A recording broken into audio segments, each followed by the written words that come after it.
Most kids don't miss the story because they can't read. They miss it because they don't know what to look for. You can see it happen.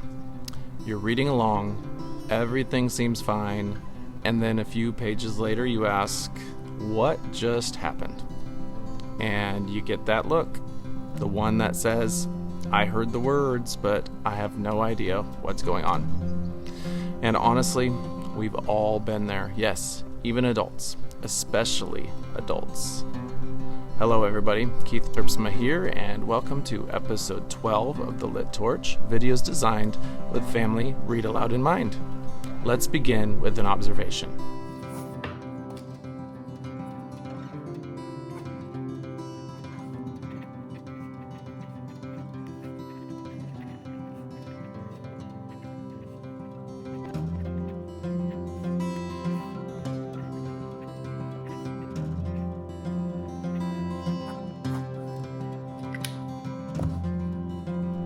And that observation changes everything, because strong readers aren't just moving through a story, they're paying attention to the small things.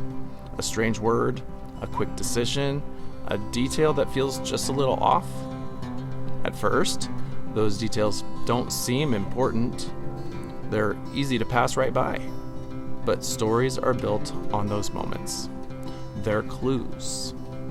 And when readers begin to notice them, something shifts. Instead of just listening, they start watching. They start wondering, wait, why did that happen? Was that important? Is that going to matter later? And now they're not just following the story, they're thinking ahead inside it. Because here's the truth. Big moments in stories don't come out of nowhere. They're built quietly on small details that show up earlier. So if kids are missing what's happening in a story, it's often not because they weren't paying attention. It's because they didn't know what was worth noticing. So here's something simple you can try tonight. You don't need to stop after every page. You don't need to ask 100 questions. Just pause once and say, did you notice anything strange there? That's it. Sometimes they'll shrug. Sometimes they'll point out something small. Sometimes they'll say something completely unexpected. But that's the moment you're looking for. Because when kids begin noticing details, they begin finding clues. And when they find clues, they start leaning forward. Because now the story isn't just something they're hearing. It's something they're trying to figure out. This week's challenge is this. During your next read aloud, pause once and invite your child to notice something small. You might be surprised how quickly that small shift leads to a much bigger understanding. Thanks for watching.